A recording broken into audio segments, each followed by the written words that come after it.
I'll just start. We are still 1 minute there, but we have a lot to cover.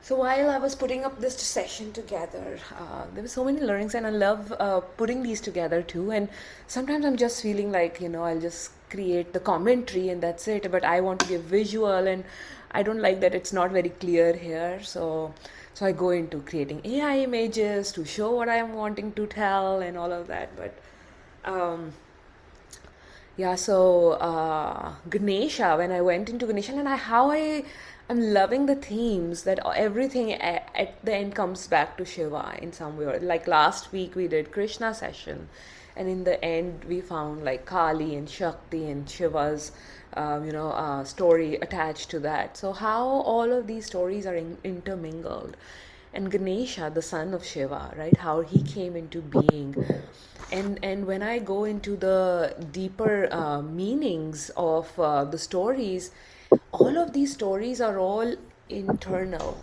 Neha, I'll mute you. All of these stories are internal stories. They are the whole universe that we hear about, the whole of creation is within us, is revealed as we will start studying these stories. That all of that is just within us. Who's Ganesha? What is that? Yesterday, Nalini hosted a chanting session at her house, and it was all Devi's names, chanting. So in that session, I did not know the Sanskrit meaning, and it was my first time attending, but I just closed my eyes and I went internal. And listening to all of those names of Devis, it was just so clear that these are all like Ichha Shakti, all the different Kundalini, this, that, all the names were coming up one by one, one by one. All of these are our own inner energies that we have personified. And even Ganesha is personified. Kundalini Shakti is personified. Shiva, the Supreme Consciousness, is personified. So all of these are our own inner essence, our the makeup of who we are. And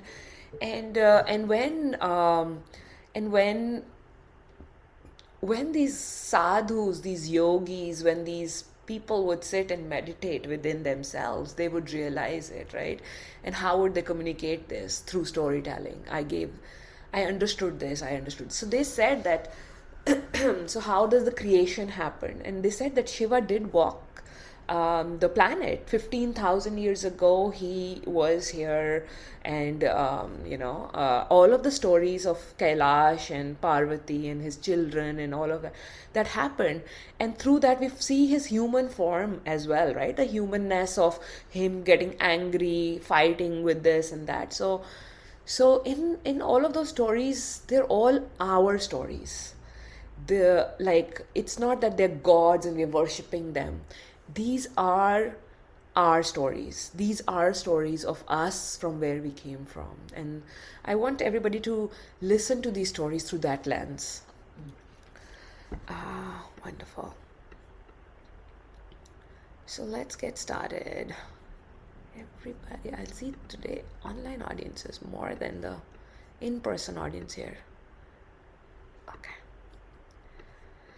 Awesome. So, Ganesha, the Isha of Ganas, so Ganpati. So Ganas, who are Ganas, right? So that's where I want to start with, so that we understand a little bit more. So Shiva used to walk with the army of Ganas. All the Ganas were Shiva's friends. They were always around him, and in scriptures they are described as distorted, demented beings of all shapes and sizes.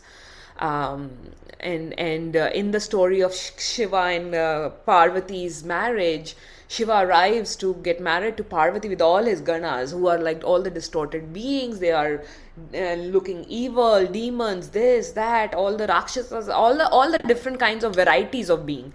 That the Parvati's family saw that, and they were like, what? We are giving a princess to this aesthetic yogi who is surrounded by all of these beings. Like everybody, there was a lot of commotion there. So Shiva is also called as Yaksha Swarupa. So yakshas are scary statues outside the temples or Tibetan Buddhist temples that you see. Those yakshas, he's the lord of those yakshas. So yakshas are guardians. You can call them guardians, but they are all type of beings in nature. They could be celestial beings, nature forces, elementals, elements, the five elements, right? Guardians, demons. They can be good, they can be bad, not bad as in bad, but they're mischievous. They're not human. So ganas are not human form. So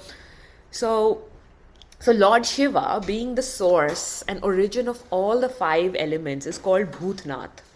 And Ganas are all classes of beings, and Bhutas are five elements: the ether, air, fire, water, earth. So think of it like how did we came into being, right? If we go back to the creation amoeba, in the elements of the nature, the life is starting to form, and the amoeba and the bacteria, they're separating, and then slowly the water life starts, and slowly the land life starts.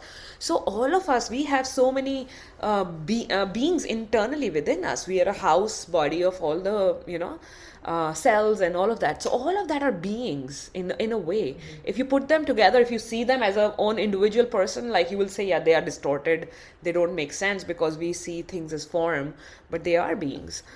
So Lord Shiva is depicted in the form of linga, right, which otherwise is known as Hiranyagarbha. So linga is known. So the photo that you see in the bottom is the Hiranyagarbha. There is a yoni, and on top of it there is linga that shows the creation. How does creation came to being? So and through all of that, and in the picture that I've shown, where Shiva and all these beings, ganas, and all the elements of so Shiva is ruling all of that. It is a creator in the sense, but it is like it has control over all of that. Lord Shiva, being the source and origin of all the five elements, is called Bhutnath, and all these. So when I had my Kundalini experience, and I sometimes go back to that because for me that is my reference point of understanding everything here. When I had that Kundalini experience, I went because my mind was somewhere else. I was like physically here, but whenever I used to close my eyes in the night, we were in a hotel. Mohit was worried for me. I'm not sleeping. I'm sleepless and all of this. But when I would close my eyes, I would go in cosmos. I would go in space. I would be in deep understanding how creation came into being, and every question would come, every answer would come, and I was just so having much blissful time understanding all of that. And outside, and Mohit would be like, Sarika sleep, outside, because he was worried for me, and at that time it was just getting intense for me. But for me internally, I was having a blast just to learning all of this information, and I would pretend the whole night, just pretending with my eyes closed that I'm sleeping so that Mohit could sleep. And internally, when I would close my eyes, I would go back. I actually went back to the start of creation. And in that start of creation, how does creation starts? It's like the thought, and I've told this story during our Mahashivratri sessions and everything, and I'll not go into that detail today. But just to cover like Hiranyagarbha and the ganas and everything. When I went there, it was like understanding the source of creation. But what also I encountered was ganas, these beings of thought forms, and at that time, which now looking back, I can connect the dots. But at that time, I had no clue, and I thought these are all my own thought forms, or it is the God's thought forms telling me. So they were good. They were telling me that this is a test coming for you. If you have to go there, you have to pass this test. So they were good beings, and they were mischievous beings who were helping me get over all the stuff and baggage that I had to release. So in that state of, that like I called, like it's a samudra manthan happening within me. I'm not knowing what is positive, what is negative. The gods were fighting with the demons, and the demons were inside me. The demons were latching onto the energy of the lower tendencies within my own thought processes, within the impurities within me, the baggages, the things that I had not resolved. All of those were within me. So all of that was there, and through days of dealing with all these ganas and all of these beings and all of that, when I came back home, there was still, I was starting to ground and it was all coming down and I was starting to cool down. But my mind, like in this picture, was surrounded by this. I exactly, when I saw this picture, I was like, this was how I felt like at that time in my mind. Like there were noises of 10,000 types in my head. This. And I was like, I'm so tired of all of this. What do I do? What do I do?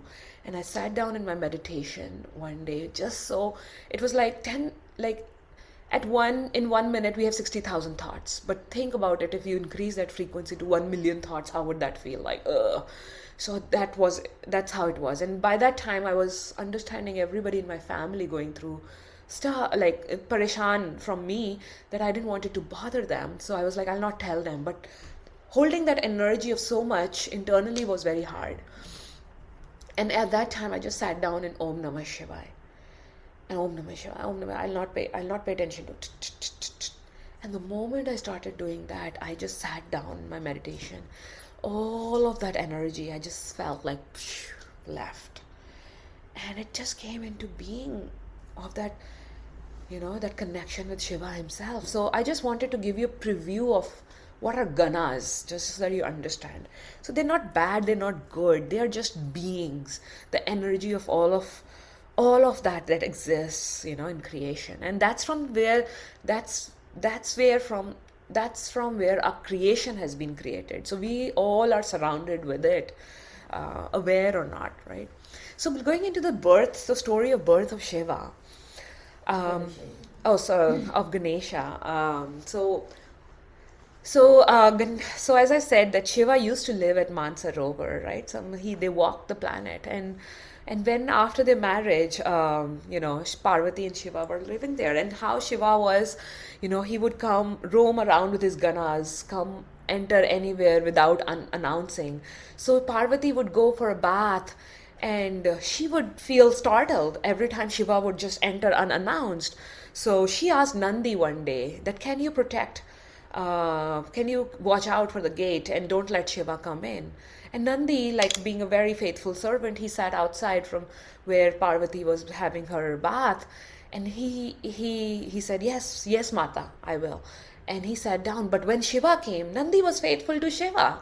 So when Shiva came, he allowed Shiva to get in. And on this, Parvati was very furious. She was like, she understands why Nandi did that, but she was like, I don't have anybody faithful like that who would just serve me, And out of that frustration, next time when she went for a bath, she took the multani mitti and the haldi and everything that she had applied on her body. She took all of that and she created a body and she put life into it. And she's like, this is Ganesha, my son, who will always be loyal to me. And that's how Ganesha came into being. And next time she went on a bath, she put Ganesha on guard, on duty. And Ganesha, being servant and in loyal to Parvati, he sat down. He sat outside. And for him, it didn't matter if it was Shiva or anything. He was loyal to Parvati. So when Shiva came, Ganesha stopped him. You cannot enter. Mata is having her bath. And Shiva was so furious. How dare you? Who are you? And he did not know that Parvati had created this and kept him outside. He's like, how dare you? And he put all of his army to take this boy away. And Ganesha was so powerful, powered with the force of Parvati. He fought all the ganas and army of everything. And Shiva was so profoundly surprised. This small little boy defeated all of my ganas. They were so powerful. So he came into being. He was furious and he smashed his head. He severed his head with all of his force, and looking at this, Parvati was devastated. And Parvati was so enraged that she decided that she'll destroy the entire creation. And she said, this is not happening. And so Brahma had to come and intervene. And he said that, Shiva, what have you done? If Parvati destroys the entire creation, the story that is unfolding will, go away. So he came in, and Shiva said, okay, I will do something about it. But Parvati said, no, this is not done. You have to give equal respect to Ganesha. And so her conditions, there were two conditions. One was that Ganesha should be brought back to life, and the second was he will always be worshipped before all the other gods. That was her demand. So Shiva, being Shiva, he loved uh, Parvati. So he cooled down, his anger cooled down, and he realized his mistake, and he agreed to all of Parvati's conditions. And he took the head of one of the other creatures. It says that it was an elephant head, but it was Gana's. One of the Gana's head, and there is a story that Shiva asked all of his, people to go find, and there was, like all the mothers were facing, looking at the babies, right? The newborn baby born at this time, or something like that, at this age. So all the mothers were cuddling the child when the baby is born. That's why they say that a mother should not turn their back towards the baby when the baby is sleeping. So they found only one elephant mother who had the back turned. So they got the elephant, and that's what they say. And his that elephant head was placed on Shiva's on the body of Ganesha, and Shiva, infused life into that body. And because Ganesha at that time had control, and he was stronger than all of the Ganas he defeated, he was given the name Ganpati. He was Ganpati, Ganokapati, Ganesha. So, and then Shiva declared Ganesha to be his own son, and gave him the status of being the foremost amongst all god and the leader of Ganas. And they all lived in what was that place name? I forgot. See, this is blanking out. Kailash. They all lived in Kailash. So Ganpati was the first child, and then there were two more. So Ganesha, Ganpati, the Lord of new beginnings and the remover of obstacles. And though these are stories, right? So I want to go into the deeper meaning of understanding the deeper spiritual meaning of this. So knowing the architecture and the divinity residing in each chakra will help us navigate this inner pilgrimage. So all the pilgrimages, they're all inner pilgrimages. And though we, love to visit temples and everything else, these are very powerful places because of all the combined energies. But everything is happening within you. And if you go to a powerful Shiva temple, things will move within you. It is all inner, internal. So Mooladhara is so Ganesha sits in a Mooladhara. That's the starting point of spiritual journey, right? So Mooladhara is the four-petaled lotus located in the perineum, right? So Mooladhara represents the basis of our physical existence, our groundedness, our connection with earth. So think of that elephant, right? Elephant is the earth energy. How was Ganesha created, right? So the one, and they say that one who meditates on this chakra gets absolute control over his speech, gains knowledge, and enjoys good health. So let's go into the story, looking at the same story through a different lens. So Parvati is a form of a Devi, the Parashakti, the supreme energy, the Kundalini, that's sitting inside the Mooladhara, coiled, sitting inside the Mooladhara. It resides there. It is said that when we purify ourselves, ridding ourselves of the impurities that bind us, it's then that the Lord automatically comes. So this is why Shiva, Supreme Lord, unannounced came as Parvati's having that bath. When she's cleansing herself of all the impurities, Shiva just comes. And so that's the essence of that story. And Nandi, the bull, who Parvati first sent to guard the door, represents the divine temperament. So Nandi is so devoted to Shiva that his every thought is directed to him, and he's able to easily recognize the Lord when he arrives. And this shows the attitude of a spiritual aspirant. You know, when we are devoted, when we're patient, when we show that strength and focus towards our own spiritual growth, you know, we get access to ascend that Kundalini Shakti higher, right?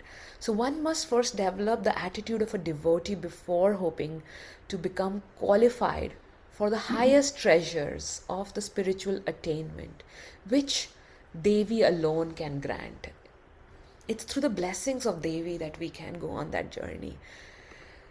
So after Nandi permitted Shiva to enter, Parvati took the turmeric paste and sandalwood paste from her own body and created Ganesha. That's earth elements, the elements associated with earth. So through earth, through all of that mal, she created she created Ganesha. So the Mooladhara chakra, where the Kundalini resides, and Ganesha is the deity who guards this chakra. The elephant, earthbound, big, massive beings, right? So Ganesha represents the earthbound awareness. And as a shield, it protects the divine secrets from unripened minds. So they say that this is esoteric knowledge. And esoteric knowledge is not revealed to anyone. It's only given to selected few who are ready for that path. So you know, it's a secret knowledge that is revealed to you when you are ready to go on that, because if your impurities of your mind will keep you away from that. So that's the role of Ganesha. It's when this awareness begins to turn away. It's when this awareness begins to turn away from things of the world, the material things of the world, the distractions of the world. And then when our awareness starts moving towards the divine, is that when Nandi had allowed Shiva to come in. When Parvati let go of all her impurities, right? That's when Nandi allowed Shiva to let him in. And that's when the great secrets are revealed. Parvati was not happy with that, though she was cleaning all the impurities, and that's why Shiva came. So, yeah. She was still upset that why he came, right? So she was like startled. So she wanted somebody to announce me, somebody to let me know when is that happening. So these are all the stories, like not with the analytical mind, but with the flow of, you know, yeah. So Shiva is the Lord and supreme consciousness. He's the supreme guru, the supreme teacher.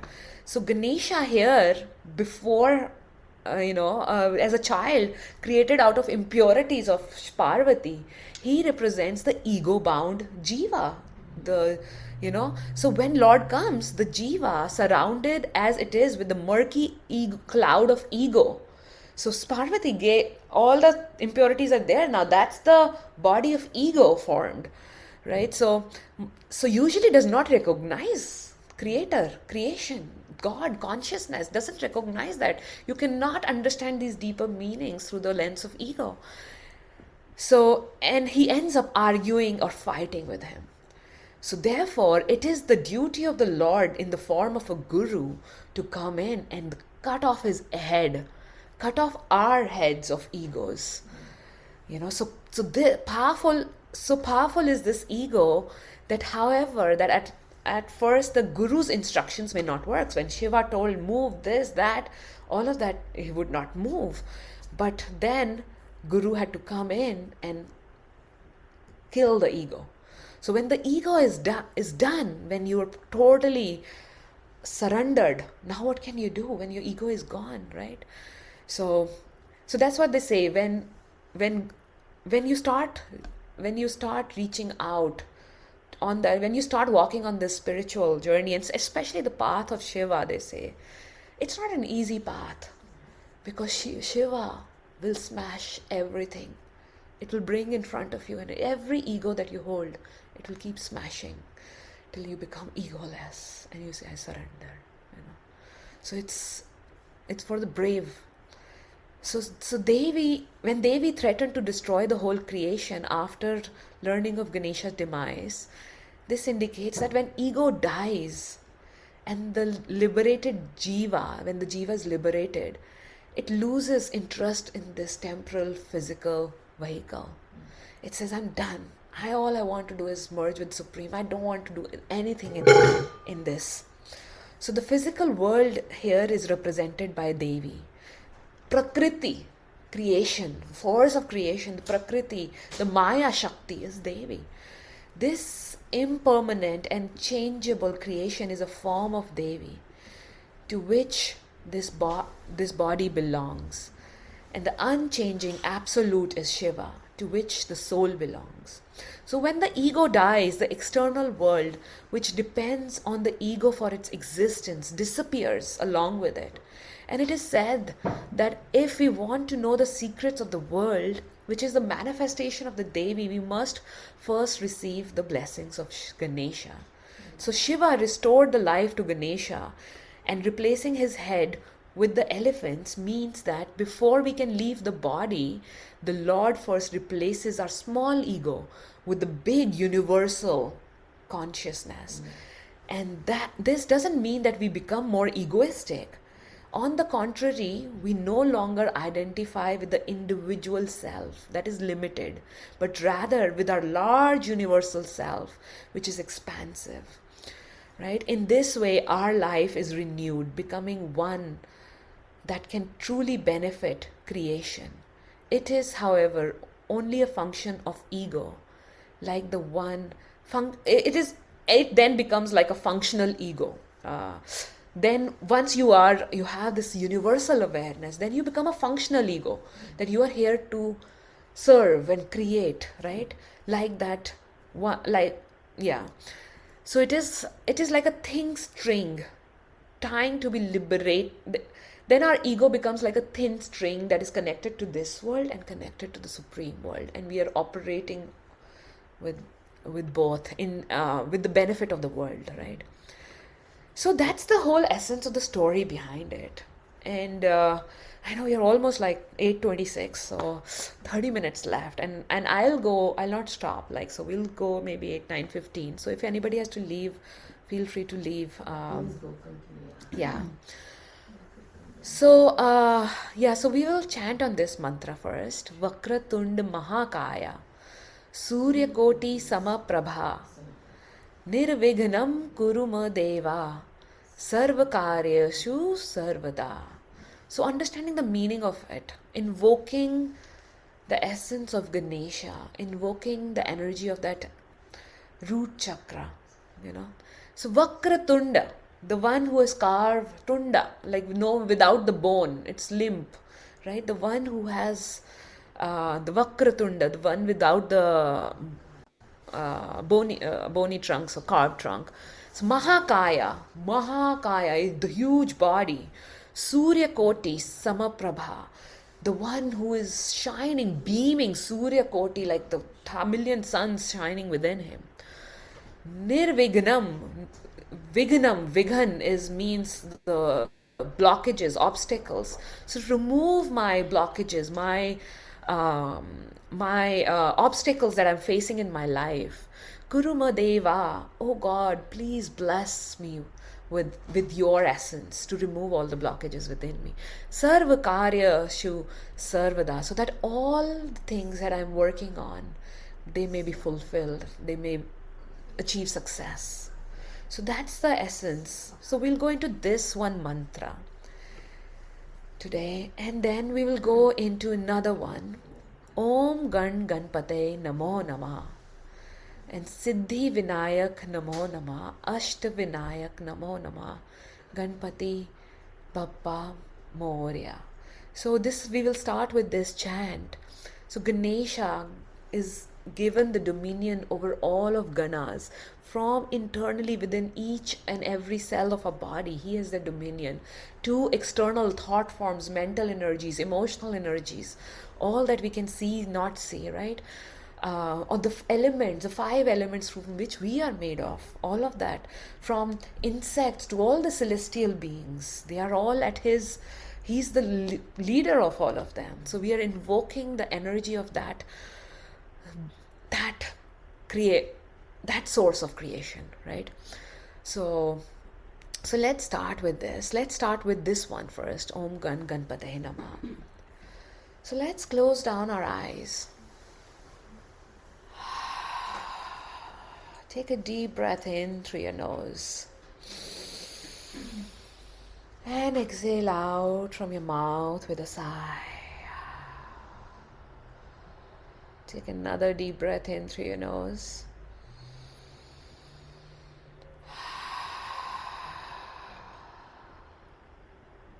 And one more deep breath in.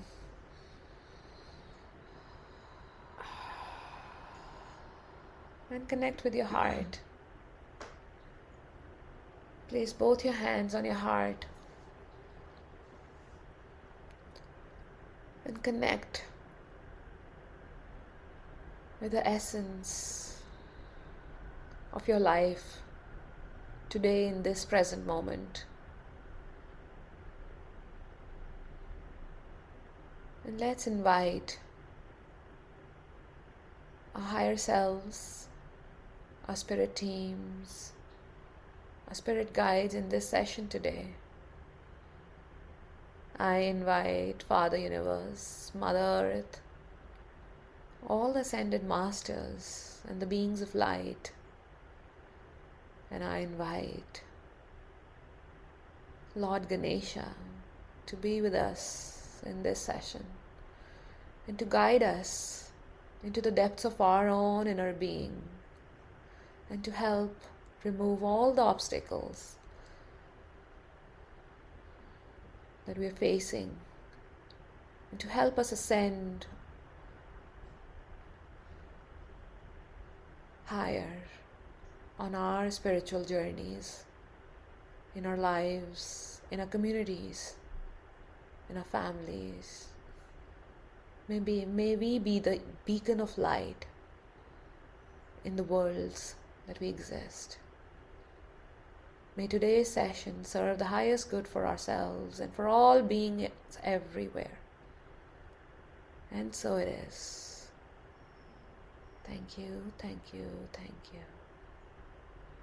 Om Shanti, Shanti, Shanti. Om.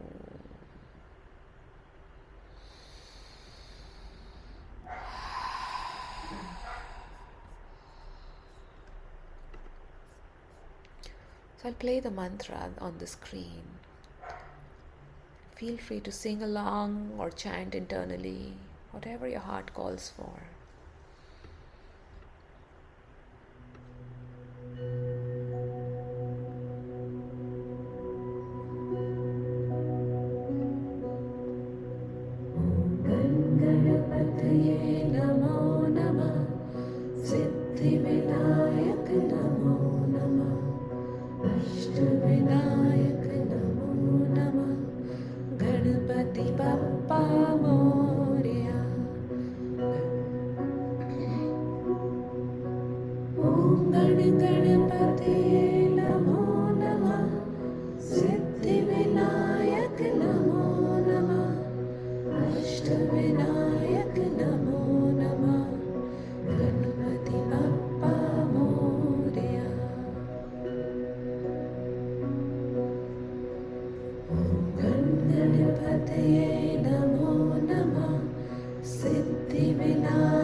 Ashtavinayak नमो नमः गणपति बप्पा मोरया।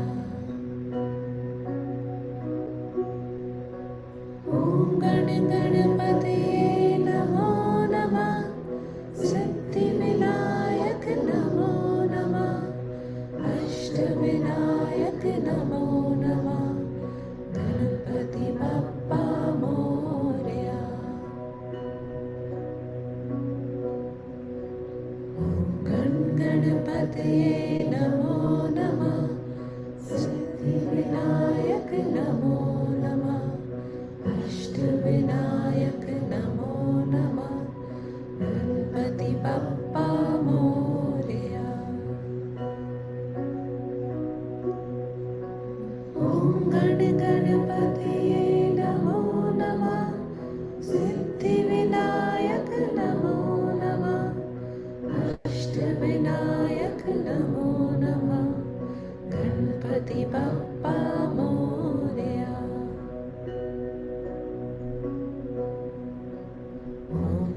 गणपतये नमो नमः सिद्धिविनायक नमो नमः अष्टविनायक नमो नमः गणपति बप्पा मोरया। ॐ गणपतये नमो नमः सिद्धिविनायक नमो नमः अष्टविनायक नमो नमः गणपति बप्पा मोरया।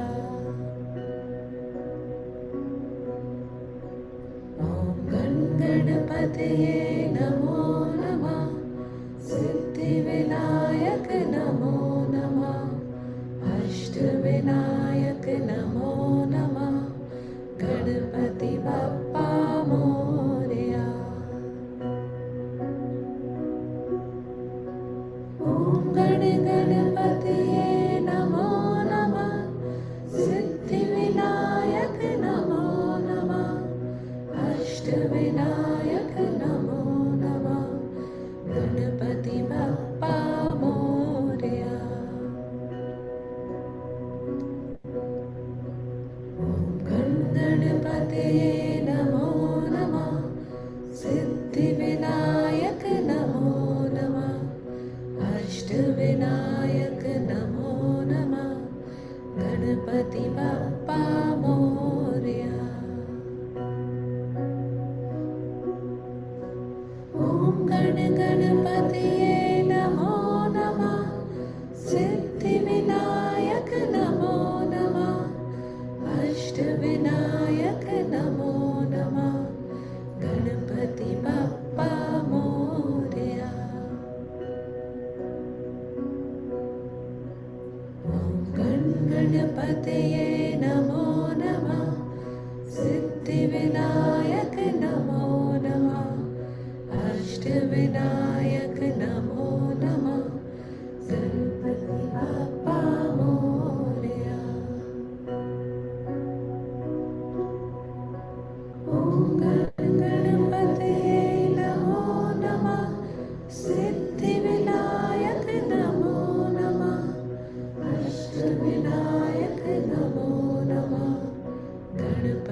अष्टविनायक नमो नमः Ganpati Bappa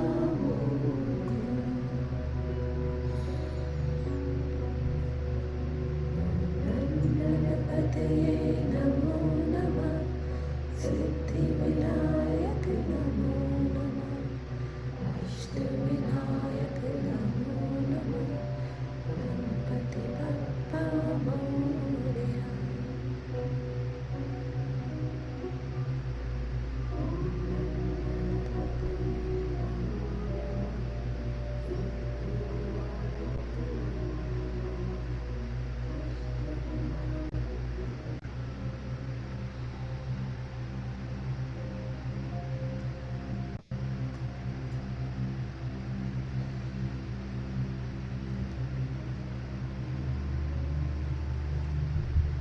I want you to bring all of your attention in your root chakra.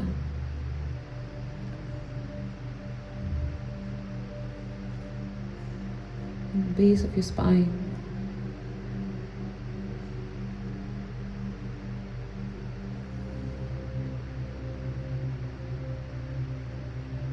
Connect with the energy of the root.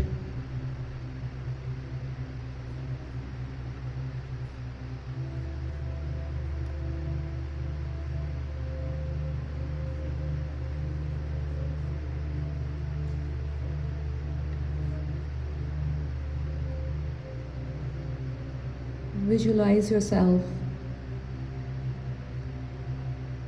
sitting at the base of a great mountain.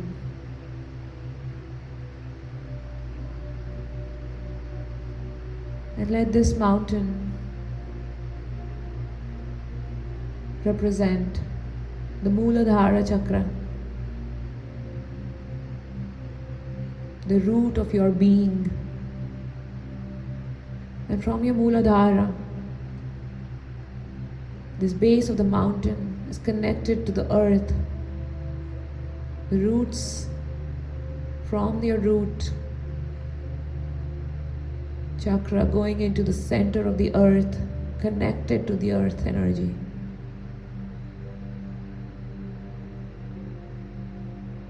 And coming back on the mountain, coming into the center of your Mooladhara chakra.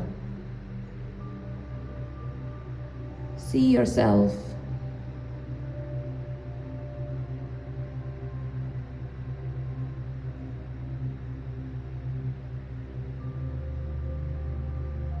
standing in front of this great mountain.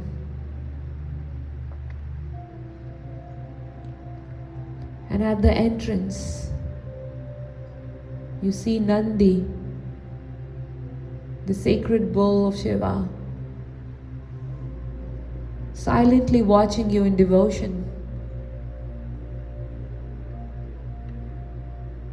And asking you, reminding you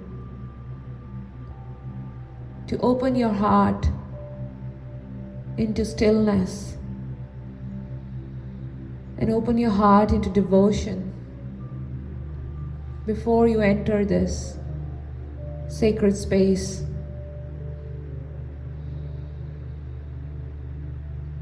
And as you open your heart, you bow down to Nandi.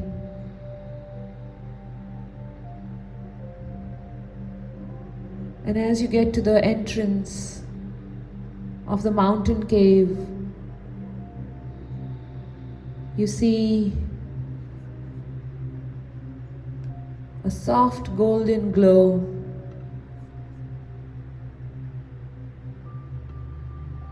shining.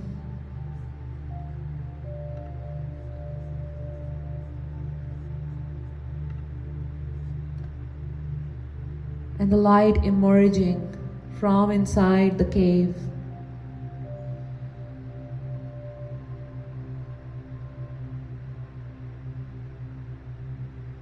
And from this light emerges Lord Ganesha in his radiant form, Look at him with your full presence. Admire his radiance, his gentleness behind this huge form. His ears are flapping. There's a big aura around him, the golden shimmery glow. And his eyes are full of compassion and wisdom as he's looking into your eyes.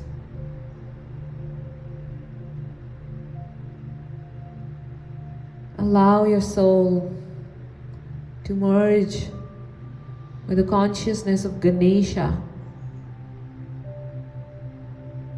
the grounding essence of Ganesha. So calm, so stable, so wise.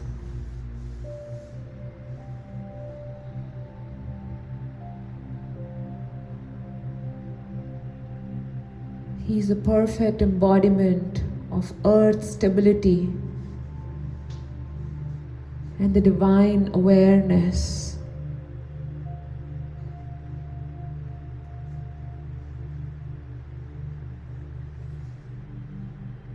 He holds the intelligence of all of the universal wisdom.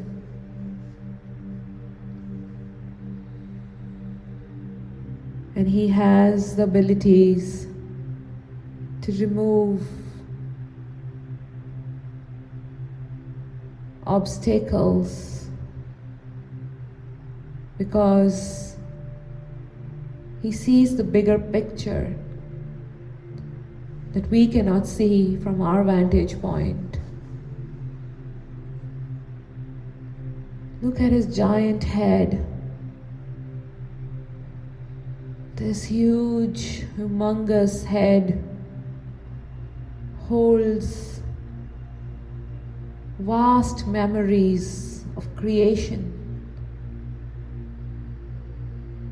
So much expanded awareness and patience.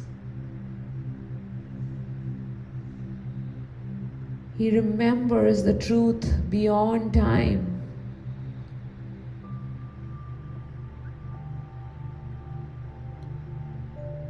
And Ganesha's consciousness can help us bridge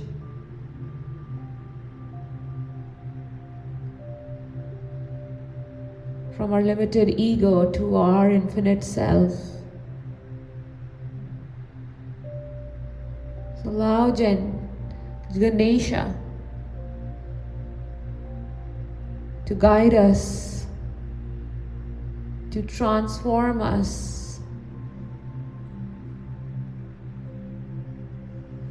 and to help us build a strong, steady foundation for our spiritual growth.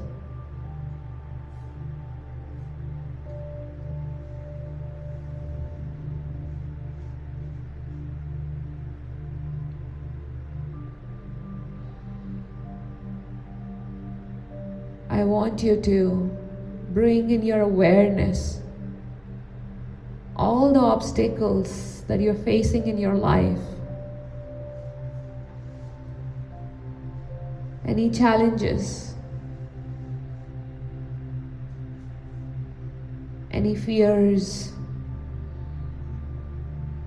any doubts, any burdens that you're carrying. And one by one, place them at Ganesha's feet.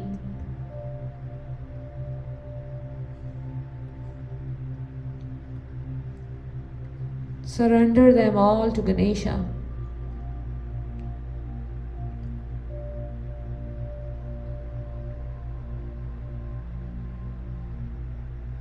And feel the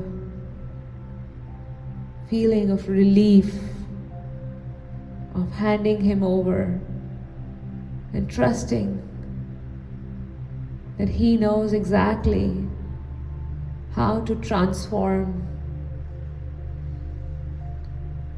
how to transmute these obstacles.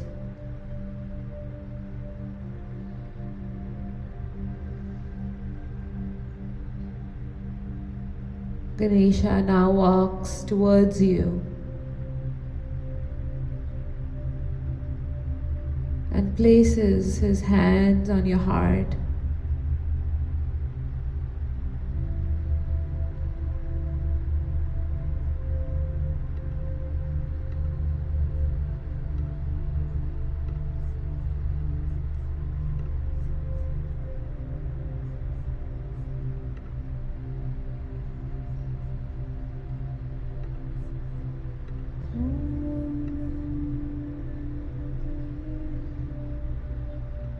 Feel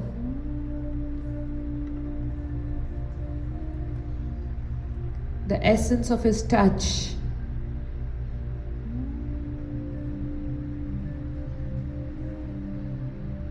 Feel this touch dissolve the weight of your sufferings.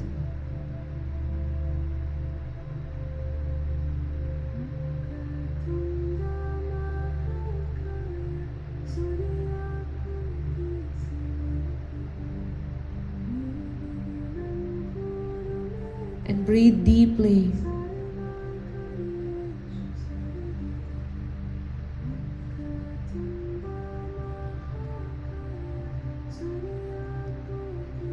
For those who are ready to lie down, can lie down at this point, as you'll immerse in this state to receive the blessings.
Ask Ganesha,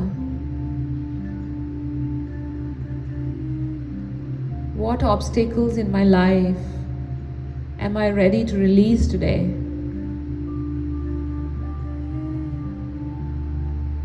And wait.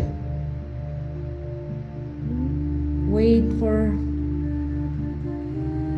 any word, image, or a feeling that may arise. And trust what comes and allow it to flow.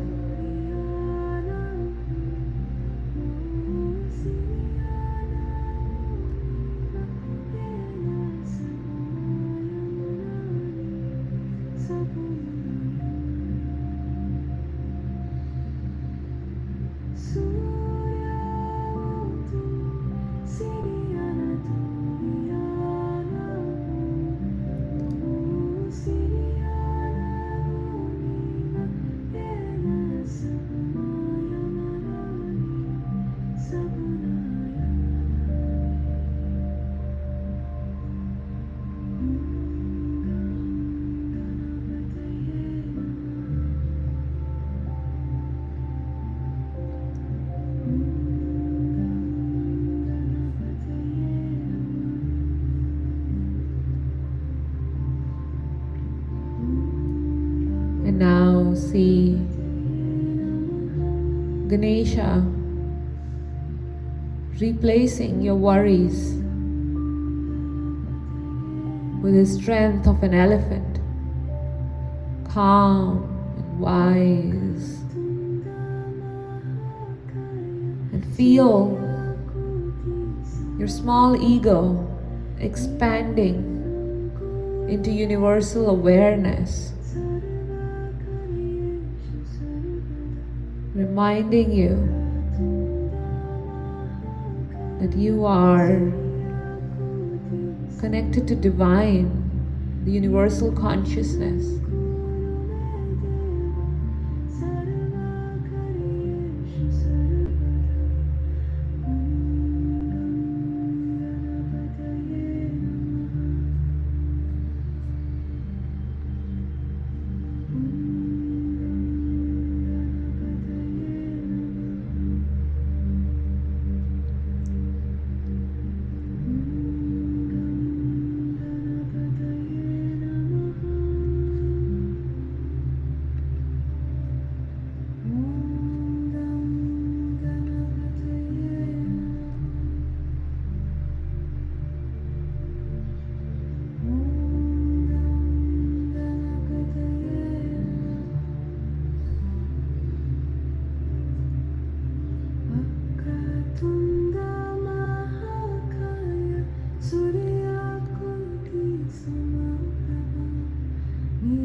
And sense Ganesha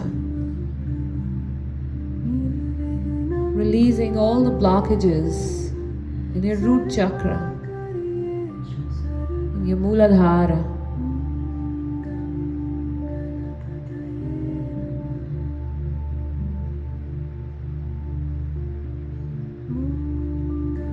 And he places his hand on your head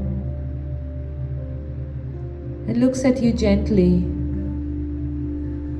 smiling warmly, with immense love in his eyes.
And slowly, this golden light of Ganesha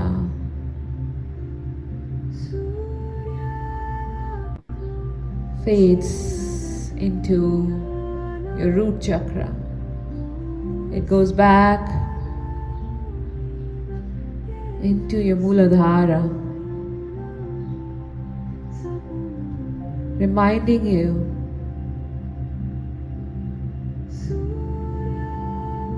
that he never leaves.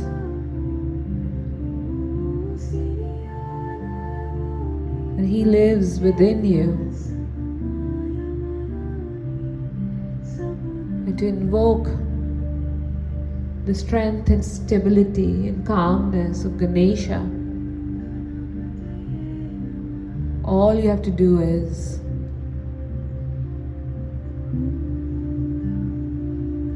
bring your attention in this center.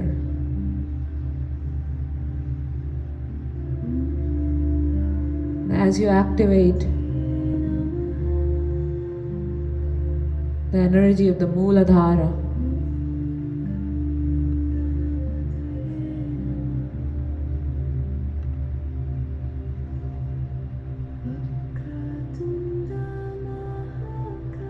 You activate the energy of Ganesha.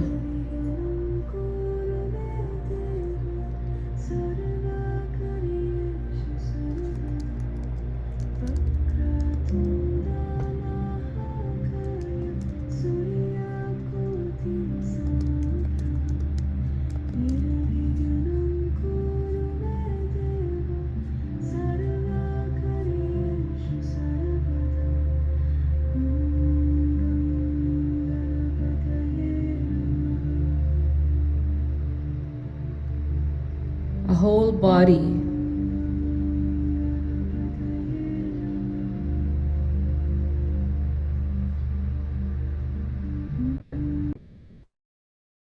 this foundation. Mooladhara is a foundation.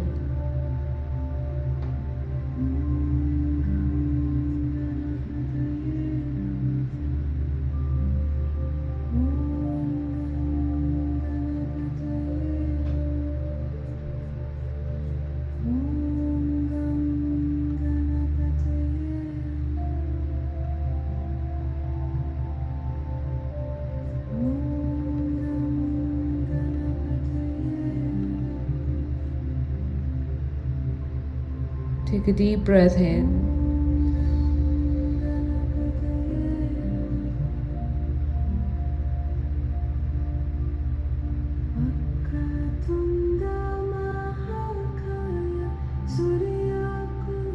Breathing in from your Mooladhara. Breathing out from your Mooladhara. Breathing in from your root and breathing out from your root.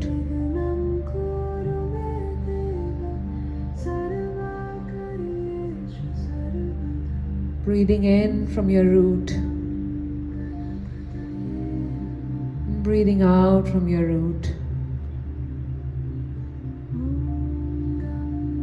Breathing in from your perineum. And breathing out.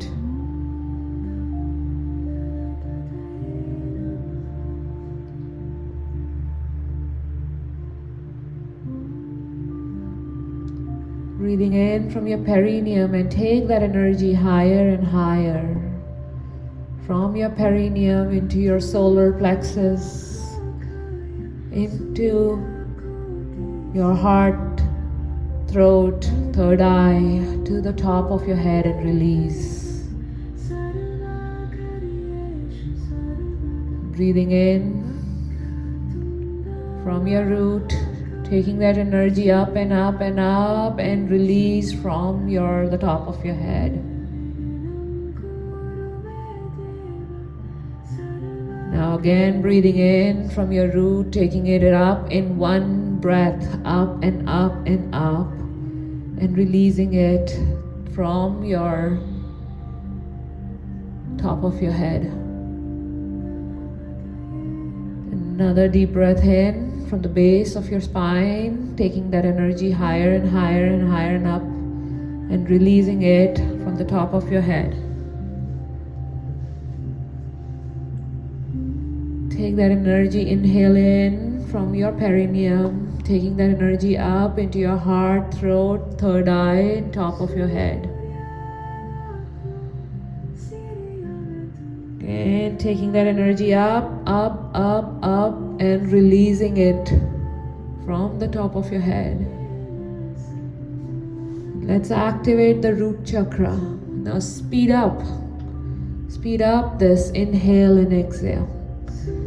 Taking it up higher and exhaling it from the top of your head. Taking in from your root and exhaling it top of your head. Create that field, the electromagnetic energy activation through your breathing. Taking it up from your root, up and higher, release, bringing it back in, Start spinning that energy. Spinning it faster and faster and faster and faster internally. Just the energy. Focus on your energy, on your consciousness. Take it up from your lower into your higher and release, and bringing it up back again into your root and release.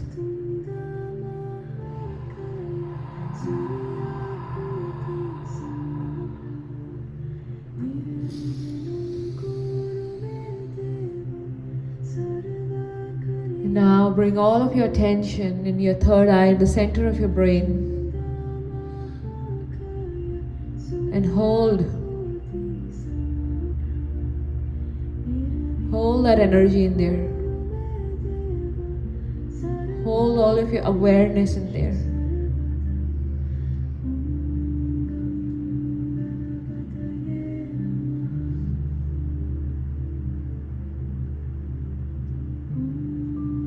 Taking a deep breath in, bringing that energy up from the perineum into a third eye, and hold that breath in your third eye. Hold that breath in your third eye while contracting your perineum and pushing that energy up. And release. Let's do that one more time. Taking that energy up. Inhaling in from your perineum, taking it up higher and higher into a third eye. Holding that energy, squeezing the perineum, pushing the energy up. And release. And now taking the breathing in from your perineum and taking it to your crown. And holding that breath in your crown. Hold it, don't release it. Take a deep breath in through your perineum, hold it in your crown, and squeeze your perineum and push all your energy in your crown. And release. Taking a deep breath in from the perineum, moving that energy up the spine, in the forehead, up on the crown, top of your head. Hold that energy up in there. And squeeze your perineum and push all that energy up. And release. And relax. This is the way to take ourselves from our lower centers to our higher centers, from a survival to a creator mode, from activating the root chakra, bringing in that earth energy, flowing that earth energy within us.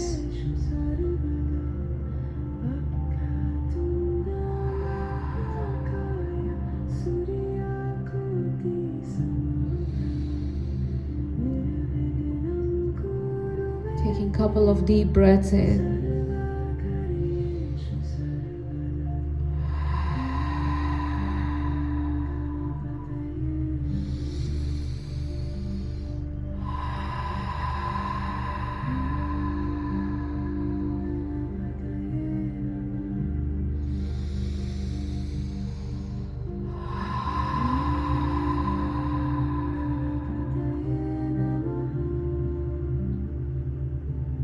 Coming back into our hearts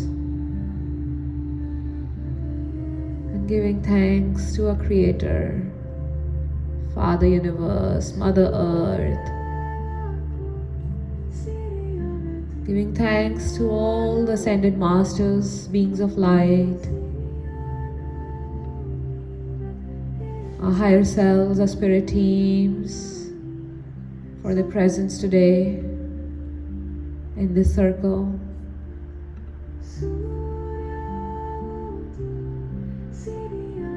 Giving thanks to beloved Ganesha.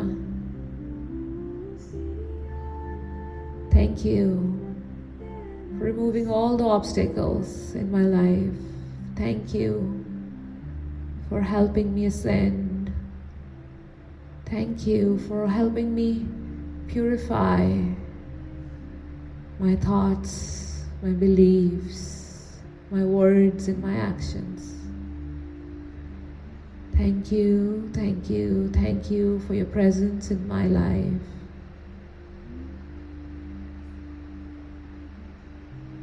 And giving thanks to the shared energy of every participant in this circle.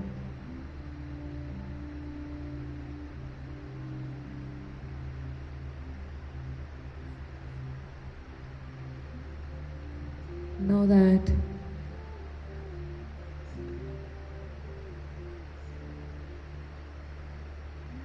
this is your real essence. The moment that you're feeling right now is who you truly are.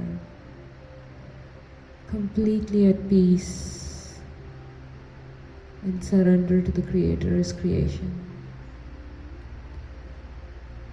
Embody this state. Carry this energy within you, in your life, in your relationships. This calm, grounded presence.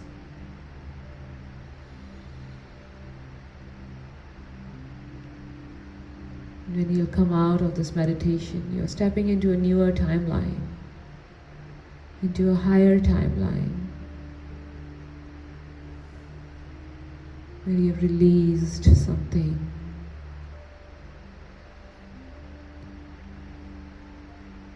that wasn't serving you.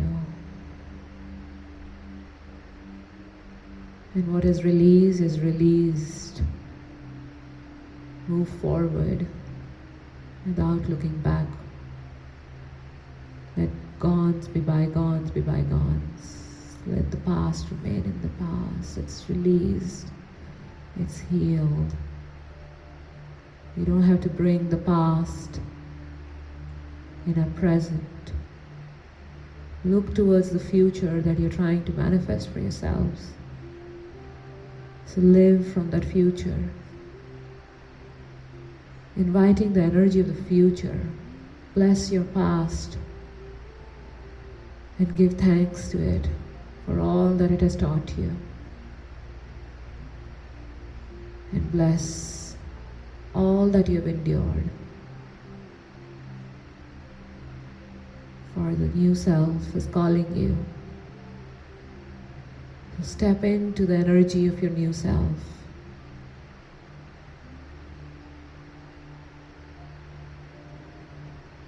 And with that, coming back into our bodies and back into our session.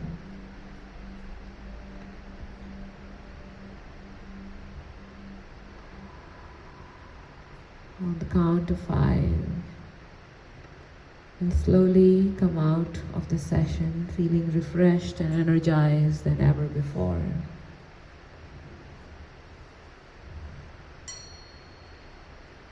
5. Slowly wiggle your fingers and your toes. Coming back into full awareness. 4, 3, 2, and 1.